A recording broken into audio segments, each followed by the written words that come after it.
selanjutnya dari pesan singkat yang terakhir ada Bapak Yogi di Jati Asih. Assalamualaikum warahmatullahi. Jika ada seorang muslim yang melakukan kekacauan, melawan dan memberontak dalam suatu negeri Islam, kemudian terbunuh oleh aparat yang melakukan pengamanan, apakah termasuk ke dalam hadis terhadap haramnya darah seorang muslim? Mohon nasihat dan penjelasan dari hal ini, jazakallahu khairan ya Ustaz. Iya. Tentang masalah ini ada Allah sebutkan di dalam surah Al-Maidah. Kita melihat dalam surah Al-Maidah, Allah menyebutkan tentang orang-orang yang dia memerangi Allah dan Rasulnya di ayat 32, di ayat 33. Jadi Allah menyebutkan min ajli dzalika katabna li bani Israila annahu man qatala nafsan bighairi nafsin aw fasadin fil ardi fakannama qatala an-nasa jami'a wa man ahyaha fakannama ahya an-nasa jami'a. Karena itu kami tetapkan atas Bani Israel bahwa orang yang membunuh jiwa, artinya membunuh jiwa dengan sengaja, bukan karena orang itu membunuh jiwa yang lain, bukan karena qisas, atau bukan orang itu membuat kerusakan di muka bumi, maka seolah-olah orang yang membunuh seorang muslim dengan sengaja itu seolah dia membunuh manusia semuanya. Barang siapa yang menghidupkannya seolah dia menghidupkan seluruh manusia. Dari ayat ini diambil istinbat, yaitu orang yang dia membunuh jiwa dengan jalan orang itu dengan sebab dia membunuh jiwa yang lain, artinya dia membunuh orang lain, qisas, ya boleh dibunuh. Atau dia membuat kerusakan, fasad, dia memberontak pada penguasa, maka boleh dibunuh. Sama seperti lanjutan ayatnya di surah Al-Maidah juga ayat 33.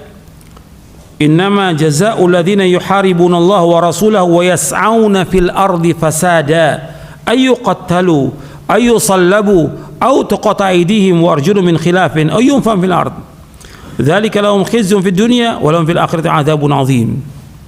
Sesungguhnya balasan orang-orang yang memerangi Allah dan Rasulnya, artinya dia memberontak pada penguasa dan dia berusaha untuk membuat kerusakan di muka bumi, membuat kekacauan, maka hukumannya orang itu dibunuh atau disalib atau dipotong tangannya dan kakinya.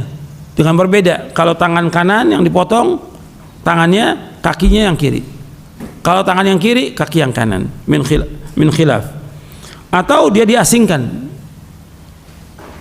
Yang demikian kehinaan bagi dia di dunia dan bagi mereka di akhirat azab yang besar.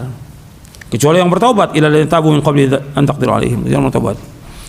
Dan juga berkenaan hadis yang tadi tentang la yahilu damu muslimin, kan disebutkan yang ketiga itu wattariqu lidinihi al-mufariqu lil jamaah, artinya yang dia memisahkan kepada dari jamaah kaum muslimin, memberontak, itu juga dibolehkan untuk diperangi. Tapi jelas orang ini memerangi, jadi untuk perhatikan, harus dijelaskan yang seperti ini. Kalau jelas-jelas dia memerangi, dia membawa senjata untuk memerangi penguasa, bukan sekedar demo dibunuh, nggak boleh. Sekarang kita bicara soal syariat Islam dan undang-undang yang ada. Dalam syariat Islam demo nggak dibolehkan dalam syariat Islam. Dalam undang-undang yang ada dalam pemerintahan demokrasi di Indonesia, demokrasi, di dalam demokrasi dibolehkan orang demo, ada aturannya, ada undang-undangnya, dibolehkan untuk demo. Bahkan penguasa mengatakan minta di demo, kalau nggak demo kan nggak tahu dia di mana kesalahannya. Dan itu ada videonya. Jadi penguasanya minta untuk di demo, karena apa? Dia nggak tahu kalau dia tidak demo di mana kesalahannya. Undang-undang ada, mereka undang-undang ada, nggak boleh dia dibunuh, karena dibolehkan untuk undang-undang untuk demo. Kalau syariat Islam nggak boleh demo, tidak boleh. Apakah demo damai atau yang lain nggak boleh dalam Islam. Ini syariat Islam kita bicara. Sekarang ini undang-undang nggak boleh kan, ketika demo itu diizinkan. Sebelum demo ada izin atau tidak? Ada izin. Pemerintah mengizinkan. Kalau sudah diizinkan dibunuh, kan ini kezaliman. Kan mesti ada hukuman. Apakah orang itu kalau memang dia ngerusak, ya dikasih hukuman, ada pengadilan kan, dia ditangkap dulu, diadili, nggak langsung dibunuh.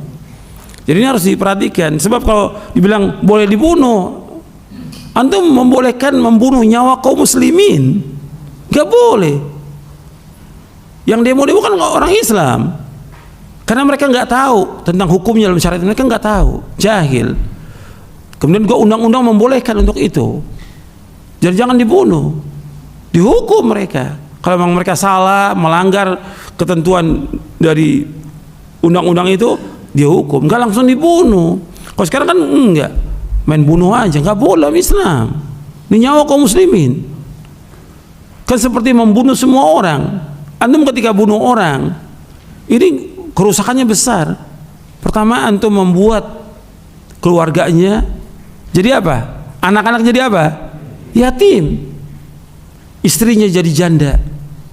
Orang tua kehilangan anaknya. Saudara kehilangan saudaranya. Berapa orang tuh dikorbankan dengan sebab itu?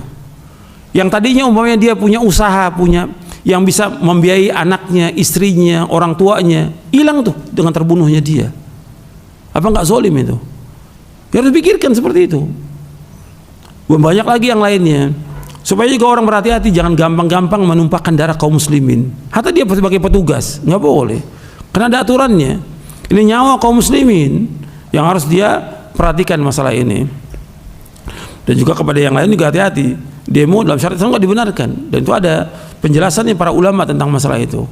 Nggak akan membawa juga kepada kemaslahatan. Semua demo membawa kepada kerusakan.